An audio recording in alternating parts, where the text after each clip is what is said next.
ಹುಟ್ಟೂರು ದಶಾವರದಲ್ಲಿ ಅವರ ಅಂತಿಮ ಸಂಸ್ಕಾರ ನೆರವೇರುತ್ತೆ. 11 ಗಂಟೆಗೆ ಬೆಂಗಳೂರಿನಿಂದ ಹೊರಟು ಮಧ್ಯಾಹ್ನ 1 ಗಂಟೆಗೆ ಹುಟ್ಟೂರಿನಲ್ಲಿ ಸರೋಜಾದೇವಿ ಅಂತ್ಯಕ್ರಿಯೆಯನ್ನು ನೆರವೇರಿಸಲಾಗುತ್ತೆ. ಚನ್ನಪಟ್ಟಣ ತಾಲೂಕಿನ ದಶಾವರ ಗ್ರಾಮದಲ್ಲಿ ಎಲ್ಲ ಸಿದ್ಧತೆಗಳನ್ನು ಮಾಡಿಕೊಂಡಿದ್ದಾರೆ. ಒಕ್ಕಲಿಗ ಸಂಪ್ರದಾಯದ ರೀತಿಯಲ್ಲಿ ಅಂತಿಮ ವಿಧಿವಿಧಾನವನ್ನು ನೆರವೇರಿಸಲಾಗುತ್ತೆ. ಮಧ್ಯಾಹ್ನ 1 ಗಂಟೆಗೆ ಸರೋಜಾದೇವಿ ಅಂತ್ಯಕ್ರಿಯೆ ನಡೆಯುತ್ತೆ. ಸಕಲ ಸರ್ಕಾರಿ ಗೌರವಗಳ ಜೊತೆಗೆ ಅಂತ್ಯಕ್ರಿಯೆಯನ್ನು ನಡೆಸ್ತಾರೆ. ತಾಯಿ ರುದ್ರಮ್ಮ ಸಮಾಧಿಯ ಪಕ್ಕದಲ್ಲೇ ಅಂತ್ಯಕ್ರಿಯೆಗೆ ಎಲ್ಲ ಸಿದ್ಧತೆಗಳನ್ನು ಮಾಡಿಕೊಳ್ಳಲಾಗಿದೆ. ಮೊದಲಿಗೆ ಗಾಂಧಿ ಭವನದಲ್ಲಿ ಅಂತಿಮ ದರ್ಶನಕ್ಕೆ ವ್ಯವಸ್ಥೆ ಮಾಡಿದ್ರು. ಬಳಿಕ ಹುಟ್ಟೂರು ತಲುಪುತ್ತೆ ಪಾರ್ಥಿವ ಶರೀರ.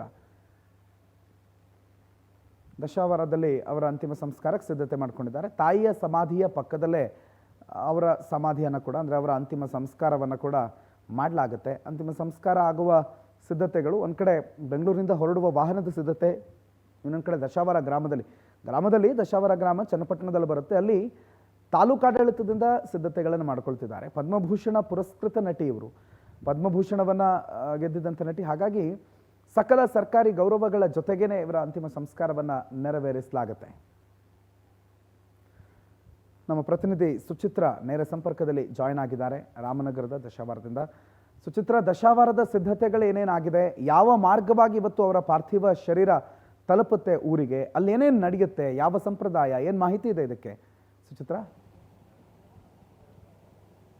ಪ್ರಣತ್, ಬಿ ಸರೋಜಾದೇವಿಯವರ ಹುಟ್ಟೂರಾಗಿರುವಂತಹ ಚನ್ನಪಟ್ಟಣ ತಾಲೂಕಿನ ದಶಾವರ ಗ್ರಾಮದಲ್ಲಿ ಅವರ ಅಂತ್ಯ ಸಂಸ್ಕಾರ ಆಗ್ತಾ ಇರುವಂಥದ್ದು. ಸದ್ಯ ನಾವು ಇವಾಗ ಅದೇ ಒಂದು ಸ್ಥಳದಲ್ಲಿದ್ದೀವಿ. ನೀವು ನೋಡ್ಬೋದು, ಸರೋಜಾದೇವಿಯವರಿಗೆ ಸೇರಿದಂತಹ 3 ಎಕರೆ ಜಾಗ ಏನಿದೆ, ಆ ಒಂದು ಜಾಗದಲ್ಲಿ ಅವರ ತಾಯಿ ರುದ್ರಮ್ಮ ಅವರ ಸಮಾಧಿ ಇರುವಂತಹ ಪಕ್ಕದಲ್ಲೇ ಅವರ ಅಂತ್ಯಕ್ರಿಯೆ ಮಾಡೋದಕ್ಕೆ ಈಗಾಗಲೇ ಸಕಲ ಸಿದ್ಧತೆಯನ್ನ ಮಾಡಿಕೊಂಡಿರುವಂಥದ್ದು. ಈಗ ದೃಶ್ಯದಲ್ಲಿ ನೋಡ್ತಾ ಇದ್ರೆ ಈ ಒಂದು ಗಾರ್ಡನ್ ಏನಿದೆ, ಆ ಒಂದು ಗಾರ್ಡನ್ಗೆ ಸರೋಜಾದೇವಿ ಗಾರ್ಡನ್ ಅಂತ ಹೇಳಿ ಈಗಾಗಲೇ ಹೆಸರನ್ನ ಕೊಟ್ಟು ಸುತ್ತ ಕಾಂಪೌಂಡ್ ಅನ್ನ ಹಾಕಿಸಿರುವಂತದ್ದು ಈ ಒಂದು 3 ಎಕರೆ ಜಮೀನಿನಲ್ಲಿ. ಸದ್ಯ ಈಗಾಗಲೇ ಏನು ಬೆಂಗಳೂರು ದಕ್ಷಿಣ ಜಿಲ್ಲೆ ಆಡಳಿತ ಮಂಡಳಿ ಹಾಗೂ ತಾಲೂಕು ಆಡಳಿತ ಮಂಡಳಿಯಿಂದ ಈಗಾಗಲೇ ಅವರ ಅಂತ್ಯ ಕ್ರಿಯೆಗೆ ಒಂದಷ್ಟು ಸಕಲ ಸಿದ್ಧತೆಯನ್ನ ಮಾಡಿಕೊಂಡಿರುವಂಥದ್ದು. ಅಂದರೆ ಸಾಕಷ್ಟು ಜನ ಗಣ್ಯರು ಕೂಡ ಆಗಮಿಸುವಂಥದ್ದು. ಜೊತೆಗೆ ಇಲ್ಲಿ ಅವರ ಹುಟ್ಟೂರಾಗಿರುವುದರಿಂದ ಅವರ ಸಂಬಂಧಿಕರಾಗಿರ್ಬೋದು ಹಾಗೂ ಅವರ ಒಂದು ಫ್ಯಾನ್ಸ್ ಏನಿದ್ದಾರೆ ಅವರು ಕೂಡ ಈ ಒಂದು ಅಂತ್ಯ ಸಂಸ್ಕಾರಕ್ಕೆ ಭಾಗಿಯಾಗ್ತಾರೆ. ಜೊತೆಗೆ ನೀವು ಈ ಒಂದು ಸಮಾಧಿಯನ್ನ ನೋಡ್ಬೋದು. ಏನು ಸರೋಜಾದೇವಿ ಅವರು ಅಮ್ಮನಾದಂತಹ ರುದ್ರಮ್ಮ ಅವರ ಒಂದು ಸಮಾಧಿ, ಅಂದ್ರೆ ಅವ್ರಿಗೂ ಒಂದು ರೀತಿಯಲ್ಲಿ ಆಸೆ ಇತ್ತು, ಅಮ್ಮನ ಸಮಾಧಿಯ ಪಕ್ಕದಲ್ಲೇ ನನ್ನ ಅಂತ್ಯಕ್ರಿಯೆ ಆಗಬೇಕು ಅನ್ನೋ ರೀತಿಯಲ್ಲಿ. ಅದರಿಂದಾಗಿ ಅವರ ಅಂತ್ಯಕ್ರಿಯೆ ಕೂಡ ಇದೀಗ ಅವರ ಒಂದು ಜಮೀನಿನಲ್ಲಿ ಅವರ ಅಮ್ಮನ ಸಮಾಧಿ ಪಕ್ಕದಲ್ಲೇ ಇರುವಂಥದ್ದು. ಈಗಾಗಲೇ ಏನು ಚನ್ನಪಟ್ಟಣ ಪೊಲೀಸರು ಕೂಡ ಬ್ಯಾರಿಕೇಡ್ ಅನ್ನ ಹಾಕಿ ಎಲ್ಲ ರೀತಿಯ ಸಿದ್ಧತೆಗಳನ್ನ ಕೂಡ ಮಾಡ್ಕೊಂಡಿದ್ದಾರೆ.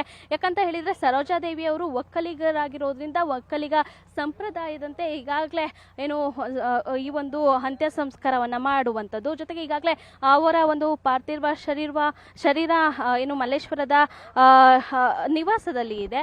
ಆನಂತರದಲ್ಲಿ 11:30 ಸರಿಸುಮಾರಿಗೆ ಅಲ್ಲಿಂದ ಪಾರ್ಥಿವ ಶರೀರ ಬಿಡುವಂಥದ್ದು. ಜೊತೆಗೆ ಇಲ್ಲಿ 1 ಗಂಟೆ ಮಧ್ಯಾಹ್ನ 1 ಗಂಟೆ ಸುಮಾರಿಗೆ ಇಲ್ಲಿ ಅಂತ್ಯ ಸಂಸ್ಕಾರಕ್ಕೆ ಎಲ್ಲ ಸಿದ್ಧತೆಗಳು ಕೂಡ ಆಗುತ್ತೆ. ಹಾಗಾಗಿ ಎಲ್ಲ ಗಣ್ಯರು ಕೂಡ ಇಲ್ಲಿಗೆ ಆಗಮಿಸ್ತಾರೆ. ಜೊತೆಗೆ ಒಕ್ಕಲಿಗ ಸಂಪ್ರದಾಯದಂತೆ ಇಲ್ಲಿ ಅಂತ್ಯ ಸಂಸ್ಕಾರ ನಡೆಯುವಂಥದ್ದು. ಪ್ರಣತ್. ಓಕೆ, ಥ್ಯಾಂಕ್ ಯು ಸುಚಿತ್ರ ಮಾಹಿತಿಗೆ. ಸಿದ್ಧತೆಗಳು ನಡೀತಾ ಇದೆ. 11:30 12 ಗಂಟೆ ಸುಮಾರಿಗೆ ಚನ್ನಪಟ್ಟಣವನ್ನು ತಲುಪುವ ನಿರೀಕ್ಷೆ ಇದೆ. ಮತ್ತು ಮಾರ್ಗ ಮಧ್ಯದಲ್ಲೂ ಕೂಡ ಹಲವು ಅಭಿಮಾನಿಗಳಿಗೆ, ಕೆಲವರಿಗೆ ಬೆಂಗಳೂರಿಗೆ ಬರೋದಕ್ಕೆ ಸಾಧ್ಯ ಆಗಲ್ಲ, ಇನ್ನು ಕೆಲವರಿಗೆ ದಶಾವರ ಗ್ರಾಮಕ್ಕೆ ಹೋಗೋದಕ್ಕೆ ಸಾಧ್ಯ ಆಗೋದಿಲ್ಲ, ಇನ್ನು ಕೆಲವರು ಹೋದ್ರೂ ಅಲ್ಲಿ ಜನ ಸಾಗರ ನೆರೆದ್ರೆ ನನಗೆ ಹೋಗೋದಕ್ಕೂ ನೋಡೋದಕ್ಕಾಗೋದಿಲ್ಲ ಅನ್ನೋ ಕಾರಣಕ್ಕೆ ಮಾರ್ಗ ಮಧ್ಯದಲ್ಲೂ ಕೂಡ ಬಹಳಷ್ಟು ಜನ ನಿಂತು ದರ್ಶನವನ್ನು ಪಡೆಯುವ ಸಾಧ್ಯತೆ ಇದೆ. ಮುಂದಿನ ಅಪ್ಡೇಟ್ಸ್ಗಳು ಏನೇನು ಎಲ್ಲವನ್ನ ನಿಮ್ಮ ಮುಂದೆ ನಿಮ್ಮ ಪವರ್ ಟಿವಿ ಇಡ್ತಾ ಹೋಗುತ್ತೆ.